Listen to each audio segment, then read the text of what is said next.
I deserve to be happy. Richard Carter, 55, said those words on a Tuesday morning. 27 years of marriage, one sentence to end it. Evelyn stood in the kitchen doorway, coffee cooling in her hand. The mug said, "World's Best Team," from their company launch party. He didn't look at her, just zipped his suitcase. The front door clicked shut. His car started. Hires on gravel. Then, silence. Her phone buzzed. Email from IT. Your company access has been revoked. Evelyn's hands shook. She walked to the study. The old leather case sat in the safe. Her father's gift from 20 years ago. She opened it. The founding documents, the company seal, and one name on the ownership line. Evelyn Carter, not Richard, her. The coffee mug slipped, shattered on the hardwood floor. He took everything from her this morning. But did he forget whose name was on the paper? Before we begin, if you could tap subscribe and like, it would mean so much to me. And if you don't mind, please leave a comment letting me know where you're listening from. May health and happiness find their way to you right where you are. All right then, let's begin today's story. Chapter 2. The key is my name. Evelyn didn't sleep that night. By 6 in the morning, she sat in Denise Park's office. The attorney, 48, specialized in corporate divorce. She had seen this before, many times. He locked you out of your own company, Denise said. Her voice was calm, professional, but the founding documents say otherwise. Evelyn placed the leather case on the desk, the old seal, the original papers. Denise examined them. Her eyebrows rose. Evelyn Carter, sole registered owner. She looked up. Does Richard know this? He was there when we signed. Evelyn's voice cracked. 20 years ago. He said it was just paperwork. Just paperwork. Denise almost smiled. That just paperwork is your weapon now. They moved fast. Emergency injunction. Account freeze request. Board notification. By noon, Evelyn walked into First National Bank. The manager recognized her. "Mrs. Carter, I'm afraid your access has been..." "Check again." Evelyn slid the documents across his desk. "I'm the registered owner." "Not my husband." The manager's face went pale. He typed. Scrolled. Typed again. "I need to make some calls." "Make them." 40 minutes later, Evelyn had access to the company accounts. All of them. She checked the balances. 3 accounts showed recent transfers. Large ones, to names she didn't recognize. Her phone buzzed. Text from an unknown number. Check the lobby now. Evelyn drove to Carterwell headquarters, the building she helped design, the company she built. The lobby screen was massive, 50 inches. Usually it showed quarterly results. Today it showed Maya Reyes. The girl was 20. Instagram perfect smile, sitting in what looked like Richard's new apartment. "We're starting a new chapter," Maya said in the video. "Sometimes you have to let go of the past to find real happiness." The receptionist stared at Evelyn. So did 2 security guards. Then Richard's voice came through the speakers. "My wife Evelyn has been under tremendous stress lately." Evelyn turned. Richard stood at the elevator. Suit perfect. Smile practiced. "She's become emotionally unstable," he continued. "For her own safety and the company's, we've had to limit her access." The lobby went silent. Evelyn felt her face burn. 27 years. She had built this company beside him. Now he was calling her crazy. In public. In their own building. Richard walked toward her. His voice dropped to a whisper. "Go home, Evie. This doesn't have to be ugly." Evelyn gripped the leather case. "Ugly?" She kept her voice steady. "You locked me out of my own company. You're sleeping with a 20-year-old. And you're calling me unstable?" Richard's smile didn't waver. "The board meets Friday. They'll vote to remove you from operations. For your own good." He turned and walked away. The elevator doors closed behind him. Evelyn stood alone in the lobby. The video still played on loop. Maya's smile. Richard's lies. Her phone buzzed again. "Denise. Court accepted our filing. Hearing Monday. 3 days after the board meeting." Richard was moving faster than she expected, but so was she. Evelyn walked out of the building. The security guards watched, but didn't stop her. She had the documents. She had the accounts. And she had 3 days to prove she wasn't crazy. The question was, What else did Richard have planned? Chapter 3. Death by Scandal. The board meeting room smelled like expensive coffee and old money. Harold Klein, 67, sat at the head of the table. The chairman had gray hair and cold eyes. He'd seen companies rise and fall. Marriages, too. Let's keep this professional, Harold said. Richard, you called this meeting. Richard stood, confident, rehearsed. As you all know, my wife and I are separating. He paused for effect. Unfortunately, Evelyn has not taken this well. Evelyn sat at the opposite end, Denise beside her. The leather case on the table. She's been erratic, Richard continued. Emotional outbursts, paranoid accusations. I've consulted with medical professionals who believe she may need intervention. What kind of intervention? Harold asked. A leave of absence for her own health. Richard's voice dripped concern. We should temporarily suspend her operational authority. Tom Bennett, the CFO, stared at his papers. 60 years old, 20 years at the company. He said nothing. Evelyn noticed. Tom always had something to say. Today, he looked like he wanted to disappear. Miss Carter. Harold turned to her. Do you have a response? Evelyn stood, slowly. I've been with this company for 20 years. Built it from 12 employees to 300. Never missed a board meeting. She looked at Richard. Until my husband decided I was inconvenient. Evelyn, Richard started. I'm not finished. The room went quiet. I have here the original founding documents. Evelyn opened the leather case. Filed with the state of Texas 20 years ago. Witnessed. Notarized. She placed them on the table. The registered owner of Carterwell is not Richard Carter. She let the silence hang. It's me. Harold picked up the paper. Read them. His expression didn't change. This is accurate, he said finally. Evelyn Carter is the registered owner. Richard's jaw tightened, just slightly. That's a formality, he said. A tax strategy from 20 years ago. The operational formality?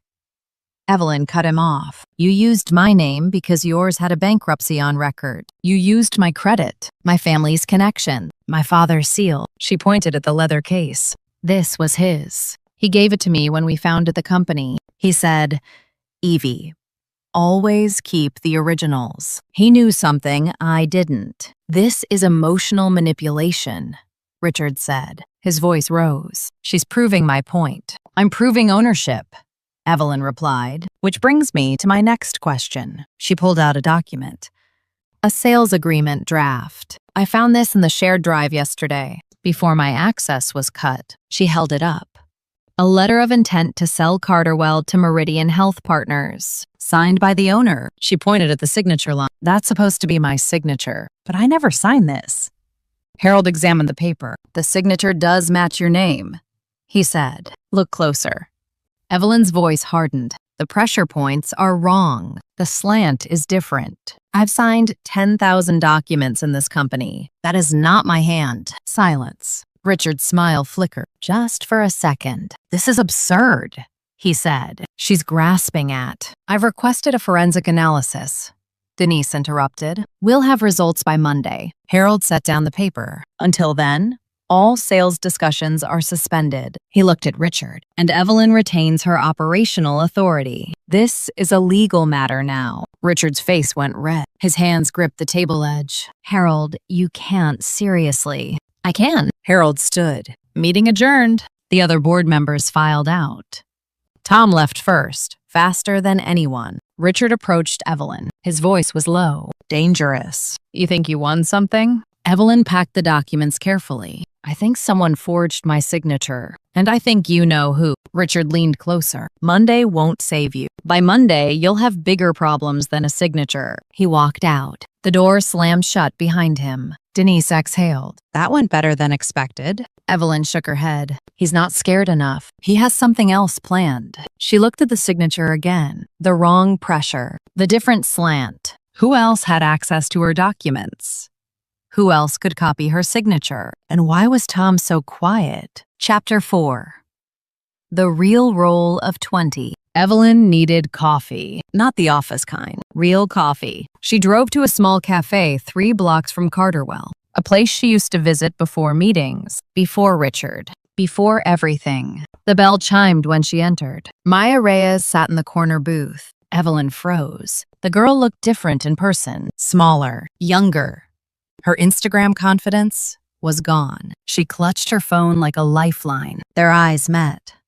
Maya, don't run. She didn't smirk.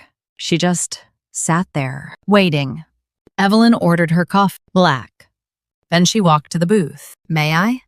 Maya nodded. Evelyn sat down, the leather case beside her, the weapon she carried everywhere now. You're her, Maya said. The wife. You're her, Evelyn replied. The 20-year-old. Silence. Maya's hands trembled. She hid them under the table. You're supposed to hate me, Maya said. I'm supposed to feel a lot of things. Evelyn sipped her coffee. Right now, I just want answers. Answers to what? Why you? Why now?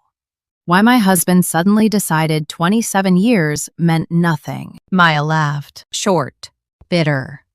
You think this was my idea? Evelyn studied her. The trembling hands, the bitten nails, the dark circles under carefully applied makeup. Then whose idea was it? Maya looked around, checking for familiar faces. He found me, she whispered. At the internship, I was nobody. Filing papers, answering phones. And then, he noticed me. Maya's voice cracked. Said I was special. Said I could be someone. All I had to do was... She stopped. Was what? Be visible. Be the new girlfriend. Be the story everyone talks about. Evelyn leaned forward. A distraction. Maya nodded. From what? I don't know everything. Maya's eyes darted to the door. But I know there's a meeting. Friday. He's signing something. Something big. The sales agreement. Yes. Maya's voice dropped lower. And it has your name on it. But you didn't sign it, did you? Evelyn's blood went cold. How do you know that? Because I watched him practice. Maya's hands shook harder. On a tablet, tracing your signature over and over, 50 times, until it looked perfect. The cafe noise faded. Evelyn could only hear her own heartbeat. Why are you telling me this? Maya's eyes filled with tears. Because I thought it was just about love. Stupid. I know, but I believed him.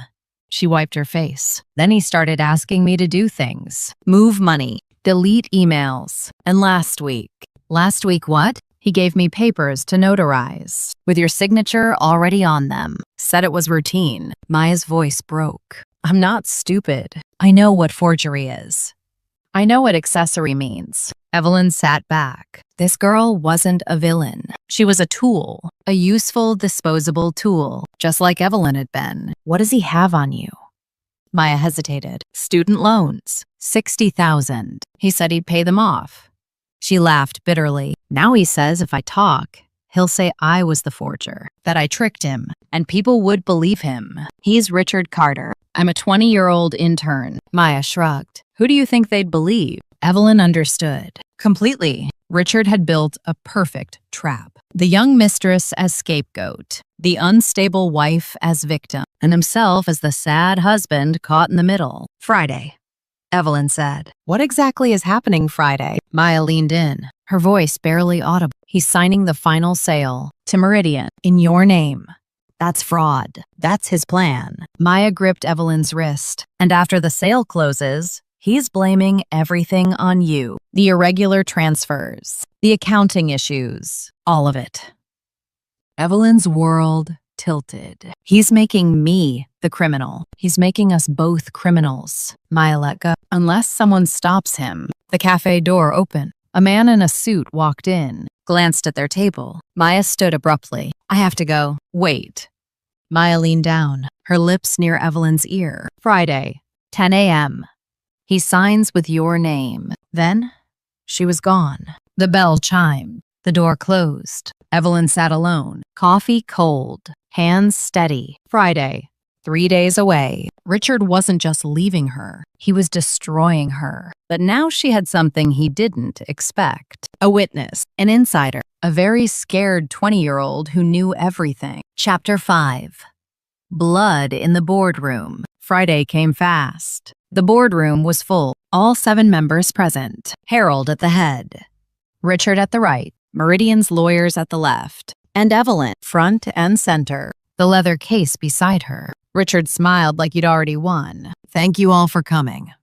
He began. Today, we finalize the sale to Meridian Health Partners, a deal that will secure Carterwell's future and reward our shareholders. He slid papers across the table. As you can see, all signatures are in place, including the registered owners. Harold examined the documents. Evelyn, is this your signature? Evelyn stood. No.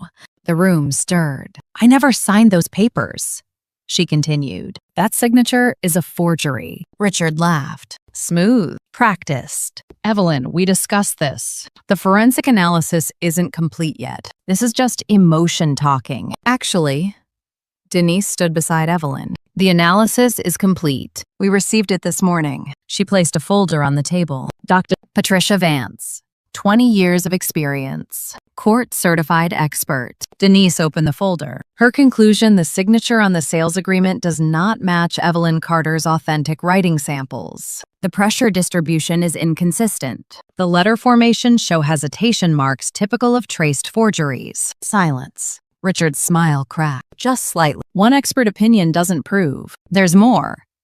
Evelyn opened the leather case. The original founding documents. My father's seal. And these, she pulled out bank statements. 3 transfers totaling $200,000. Moved from company accounts to offshore holdings in the past 6 weeks. All authorized by digital signature. She looked at Richard. Your digital signatures. Not mine. Richard's face went pale. Those were operational expenses. To a company registered in the Caymans?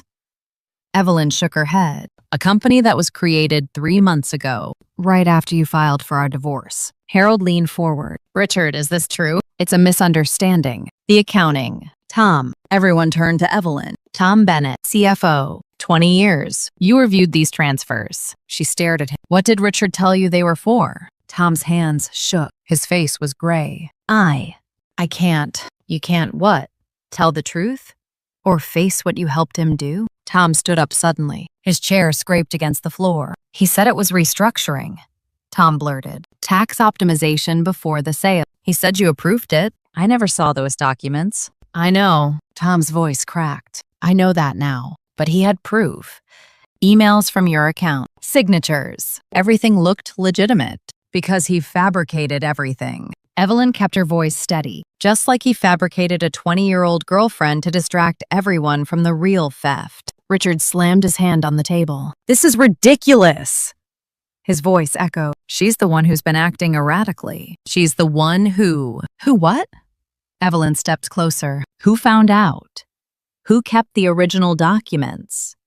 Who noticed my name is the only one on the ownership papers? Richard's composure shattered. You want to play this game? His voice turned cold. Fine. Let's talk about your accounts, Evelyn. Your personal accounts. He pulled out his own folder. $50,000. Deposited last month from a consulting firm that doesn't exist. He smiled. Thin and mean. How do you explain that? Evelyn's heart stopped. I don't have. You do now. Richard's smile widened. Check with your bank. You'll find a very interesting deposit and a very interesting paper trail that leads right back to the Meridian deal. The room went cold. Harold looked at Evelyn. Miss Carter, can you explain that? Evelyn couldn't breathe. This was the trap. The one Maya warned about. Richard had planted evidence. In her name. In her accounts. I never received that money, she said. I never opened that account. Prove it. Richard sat back, satisfied. Because right now, it looks like you were taking kickbacks from the buyer, and I was trying to stop you. The Meridian lawyers whispered among themselves. Harold raised his hand. This meeting is suspended. His voice was grim. Until we sort out these conflicting claims, no sale can proceed. Both parties are advised to retain legal counsel. Richard's smile vanished. Harold, you can't. I just did. Harold stood. We'll reconvene when there's clarity, not before. The board members filed out. Meridian's lawyers followed. Richard grabbed Evelyn's arm as she passed. You think you saved something? His grip tightened. I spent 6 months building this case against you. By the time I'm done, you'll be in prison, and I'll own everything. Evelyn pulled free. You forgot one thing. What's that? I'm not alone anymore. She walked out. The door closed behind her. Richard stood in the empty boardroom, alone. But Evelyn wasn't bluffing. She had Maya. She had Tom's confession, and she had 3 days before Richard's next move. The question was, what would he do when cornered? Chapter 6. The Trap. Monday morning, Evelyn's kitchen. The doorbell rang at 7. A man stood outside. 40s. Gray suit. Federal badge. Evelyn Carter. His voice was flat. Professional. Yes. Agent Jordan Price. Financial Crimes Unit. He held up the badge. We need to talk. Evelyn let him in. They sat at the kitchen table, the same table where Richard had said goodbye. Miss Carter, your name appeared in a federal investigation. Jordan opened a folder. Multiple wire transfers, shell companies, and a consulting payment of $50,000. Evelyn's stomach dropped. That money was planted in my account. Planted. Jordan's expression didn't change. By whom? My husband, Richard Carter. Your husband, who you're divorcing? Yes. And who you claim forged your signature on sale documents? Yes. Jordan closed the folder. Miss Carter, I've seen a lot of divorce cases where both sides accuse each other of crimes. Usually, the truth is somewhere in the middle. This isn't a divorce case. Evelyn leaned forward. This is fraud. Corporate theft. And I'm being framed. Then help me understand. Jordan tapped the folder. If you didn't authorize these transfers, who did? If you didn't receive this money, how did it get in your account? Richard has access to everything. He controlled the company for years. He could create accounts, forge signatures. Can you prove that? Evelyn hesitated. I have a witness, someone who saw him practice my signature. Jordan raised an eyebrow. Who? Maya Reyes, his girlfriend. The 20-year-old. Yes. Jordan sat back. You're asking me to believe that your husband's young mistress is going to testify against him? In your favor. She's scared. He's making her an accessory. She has no choice. Everyone has a choice, Miss Carter. Jordan stood. Here's mine I'm going to investigate. Both of you. Whatever I find, someone is going to prison. He handed her a card. If you have evidence, real evidence, call me. Otherwise, I suggest you get a very good lawyer. The door closed behind him. Evelyn sat alone, the card in her hand. Richard had done it. He turned her into a suspect. Her phone buzzed. Unknown number, she answered. Evelyn, Maya's voice, shaking. We need to meet. Where? The cafe, now. And bring something to record. The line went dead. 40 minutes later, Evelyn walked into the cafe. Same corner booth. Maya looked worse than before. Pale. Thin. Dark circles deeper. He knows I talked to you, Maya whispered. He's been watching my phone, my email, everything. Then why call me? Because I found something. Maya slid her purse across the table. Look inside. Don't react. Evelyn opened the purse slowly. A small recorder, a stack of photographs, and a business card. The card read, Jordan Price, FBI, Financial Crimes Unit. You're working with the FBI, Evelyn said quietly. Maya nodded. Since when? Since last month. They approached me after the first transfer. Maya's voice cracked. They knew something was wrong. They needed someone inside. And Richard doesn't know. Not yet. But he's getting suspicious. Maya gripped Evelyn's hand. The recordings are on that device. Every conversation I've had with him, including the one where he told me exactly how to trace your signature. Evelyn's heart pounded. This is everything we need. Almost. Maya pulled her hand back. There's one more thing. A USB drive. Tom has it. Tom Bennett? Richard's been blackmailing him. Some tax thing from years ago. But Tom kept copies of everything. Bank records, emails, the whole plan. Why hasn't Tom come forward? Because Richard threatened his family. Maya stood. Tom wants out. He texted you this morning. Check your phone. Evelyn checked. One message from an unknown number. Tonight. Warehouse B. Old Industrial District. I can't hold this anymore. Maya was already heading for the door. Wait. Maya turned. I've done what I can. The rest is up to you. She almost smiled. Prove me wrong about powerful men, please. The bell chimed. She was gone. Evelyn looked at the recorder, the photographs, the evidence she needed, and a meeting with Tom tonight. This was either the break she needed or a trap within a trap. Chapter 7. Alliance. Imperfect. Evelyn called Denise first. Tom wants to meet. Tonight. At a warehouse. Absolutely not. Denise's voice was sharp. It's too dangerous. He has evidence, bank records, the whole plan. And it could be a trap.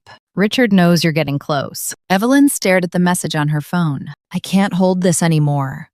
Tom's been with the company for 20 years, she said. He stayed quiet because Richard threatened his family, but he's breaking. Or Richard is using him as bait. Evelyn closed her eyes. I have to go. Then I'm coming with you. No. If something happens, I need you free to act. Evelyn gripped the phone. But I want safeguard, location tracking, emergency contacts, legal protocols if I don't check in. Silence. Fine. Denise sighed. But if you're not back by midnight, I'm calling everyone. FBI, police, local news. Deal. Evelyn hung up. She had 6 hours. She spent them preparing. First, the recorder from Maya. She copied every file to 3 different cloud accounts. If something happened to her, the evidence would survive. Second, the photographs. She scanned them, uploaded them, sent copies to Denise. Third, she wrote a letter, just in case. If you're reading this, Richard Carter killed me to cover his crimes. She put it in a sealed envelope, left it on the kitchen counter. Then she drove to the warehouse. The industrial district was empty at night. Old buildings, broken streetlights, the kind of place where businesses came to die. Warehouse B sat at the end of a crumbling road. The door was open. Evelyn walked in. Tom Bennett stood in the middle of the floor, 60 years old, 20 years of loyalty, now just a broken man under a single hanging bulb. You came, he said. His voice echoed. You asked. I wasn't sure you would. Tom's hands shook. After everything I did, everything I let him do, Evelyn stepped closer. You kept records. That's what matters now. Tom reached into his jacket, pulled out a USB drive. Everything, he said. Every transfer, every email, every forged document. He held it out. Richard planned this for 18 months. Long before he met Maya, long before the divorce. Evelyn took the drive. Why? Money. Tom laughed bitterly. Why else? The company's worth $90 million in a clean sale, but Richard's been bleeding it for years. Bad investments, personal debts, gambling, I think. How much? $12 million. Gone. Tom wiped his face. He needed the sale to cover it, but Meridian's auditors would have found the holes. So he created a scapegoat. Me. You. Tom nodded.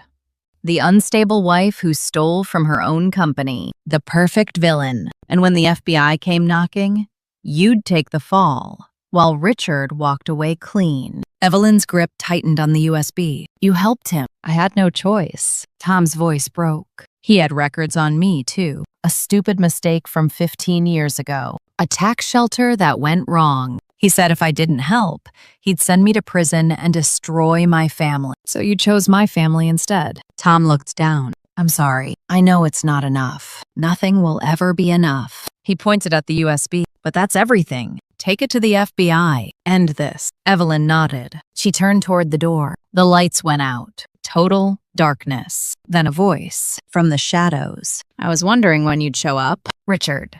The warehouse door slammed shut. The sound of a lock engaging. You've been very busy, Evie. Richard's voice echoed in the darkness. Recording conversations, copying files, turning my own people against me. Evelyn backed up, hit something solid, a wall. The evidence is already uploaded, she said. Killing me won't help you. Kill you? Richard laughed. I'm not going to kill you. I'm going to let you kill yourself. A match struck. Richard's face appeared in the glow. A distraught wife, overwhelmed by accusations, meets her accomplice in an abandoned warehouse. He dropped the match. Flames licked across the floor. Tragic accident. Case closed. Tom screamed. Richard, you said. I said what I needed to say. Richard stepped back toward a side door. Goodbye, Tom. Goodbye, Evie. The door opened. Closed. Locked. Fire spread across the warehouse floor. Old wood, dry chemicals, 20 years of abandoned equipment. Evelyn couldn't see. Could barely breathe, but she still had her phone. Chapter 8. Truth in the flames. Smoke filled Evelyn's lungs. She dropped to her knees. Air was better near the floor. She remembered that from somewhere. A safety training. A lifetime ago. "Tom!" she screamed. No answer. Just the roar of flames. Her phone. She pulled it out. Screen cracked, but working. One bar of signal. She dialed Denise. "Evelyn? What's Warehouse B? Fire. Richard locked us in. I'm calling 911 now. The tracker shows your location. Stay on the line." Evelyn crawled forward. The smoke burned her eyes, her throat. "Tom!" A cough. Weak. To her left, she followed the sound. Found him curled against a metal shelf, barely conscious. "Get up." She pulled at his arm. "We have to move." "Can't." Tom's voice was a whisper. Leg. Something fell. A beam. Wooden. Heavy. Pinning his leg to the floor. Evelyn pulled. Nothing. She looked around. Through the smoke and flames, there had to be something. A crowbar on a workbench. 10 feet away, she ran. Heat scorched her skin. Grabbed the crowbar. Ran back. "This is going to hurt," she said. She wedged the crowbar under the beam. Pushed. Tom screamed. The beam shifted. Enough for him to pull free. "Move. Now." They crawled together, toward where Evelyn thought the door was. But the door was locked. Richard had made sure of that. Windows. There had to be windows. She saw one, high on the wall, glass blackened with smoke. "Can you stand?" she asked Tom. "Maybe." "Then climb." She helped him up. He grabbed a pipe on the wall, started climbing. Evelyn followed. The window was small, just big enough for one person at a time. Tom went first. He smashed the glass with his elbow. Shards fell. He pulled himself through. Evelyn was next. She grabbed the edge, pulled. Her foot slipped. She hung there. Half in, half out. The fire roaring below. Then hands grabbed her arms. Tom, pulling. She fell onto concrete outside. Cool air, night sky, sirens in the distance. They lay there, breathing, alive. "He tried to kill us," Tom whispered. "He failed." Evelyn sat up. Her phone was still in her pocket. The USB drive, too. The evidence had survived. Headlights approached. Not fire trucks. A black sedan. Agent Jordan Price stepped out. "Mrs. Carter." He looked at the burning warehouse, then at her. "Interesting night. Richard Carter tried to murder us," Evelyn said. "This is his doing." "I know." Jordan helped her stand. "We've been tracking his phone. He left 20 minutes ago." He paused. "But he made a mistake." "What mistake?" "He called someone from outside the warehouse. Bragged about how clean this would look." Jordan almost smiled. "We recorded everything." Evelyn laughed. Short. Bitter. He recorded himself confessing. Essentially, Jordan looked at the fire trucks arriving. "We're picking him up now. He's finished." Tom groaned from the ground. "And me?" Jordan looked at him. "That depends on how helpful you want to be, Mr. Bennett." Denise's car screeched to a stop. She ran toward Evelyn. "I thought I saw the fire and—" Evelyn hugged her. Tight. "I'm okay. We have everything we need." Denise pulled back, looked at the USB drive in Evelyn's hand. "Is that?" "Everything. Bank records, emails, the entire plan." Evelyn smiled. For the first time in days. "Richard's going to prison. And the company?" Evelyn looked at the burning warehouse. The flames reflected in her eyes. "The company is mine. It always was." Chapter 9. The worst moment. Richard's arrest made the morning news. Evelyn watched from Denise's office. The TV showed him in handcuffs, walking into federal custody, his perfect suit wrinkled, his smile gone. Richard Carter, CEO of Carterwell Healthcare Technologies, was arrested early this morning on charges of fraud, forgery, and attempted murder. Evelyn should have felt victorious. She felt empty. "The board meets at 3, Denise said. "They want you there." "For what?" "To decide the company's future and yours." Evelyn nodded. She hadn't slept, hadn't eaten. The smoke still clung to her clothes, her hair, her skin. But she stood up, straightened her jacket. "Let's go." The boardroom was different this time. No Richard. His chair sat empty. Harold Klein was at the head of the table. Same gray hair, same cold eyes. But something had shifted. "Evelyn." He gestured to a seat. Thank you for coming. She sat, the leather case beside her. Always. Last night's events have clarified things. Harold continued. The FBI briefed us this morning. Richard's crimes are extensive. Fraud, embezzlement, attempted murder of you and Tom Bennett. Tom wasn't there. He was cooperating with the FBI. Immunity in exchange for testimony. The company's reputation is damaged, Harold said. Our Meridian deal is dead. Share value dropped 18% overnight. Evelyn waited. However, Harold folded his hands. The founding documents are clear. You are the registered owner, and despite Richard's attempts to frame you, the FBI has confirmed you had no involvement in his schemes. I told you that from the beginning. You did. Harold nodded. I should have listened. Silence. The board has voted, Harold continued, unanimously. We're offering you the position of interim CEO, effective immediately. Evelyn stared at him. You spent a week calling me unstable, questioning my judgment, trying to remove me. We were wrong. Harold met her eyes. Richard was convincing. His evidence seemed solid. We made a mistake. A mistake. Evelyn's voice hardened. My husband tried to burn me alive. My CFO helped him steal $12 million. And the board watched it happen. Harold didn't flinch. Yes, we failed you, and now we're asking you to save what's left. Evelyn looked around the table. The other board members avoided her eyes. Why me? Because you're the only one who can. Harold leaned forward. The employees trust you. The clients know you. And frankly, you're the only person in this room who hasn't betrayed this company. The words hung in the air. Evelyn thought about the last week. The humiliation, the fear, the fire. She thought about Richard's final words in the warehouse. You think you saved something? She had. She'd saved herself. I have conditions, she said. Name them. Full operational control, no interference from the board for 6 months, and Tom Bennett's resignation letter on my desk by end of day. Harold nodded. Agreed. One more thing. Evelyn stood. Maya Reyes, the young woman she's cooperating with. I know, but when this is over, I don't want her prosecuted. She was used, just like Tom.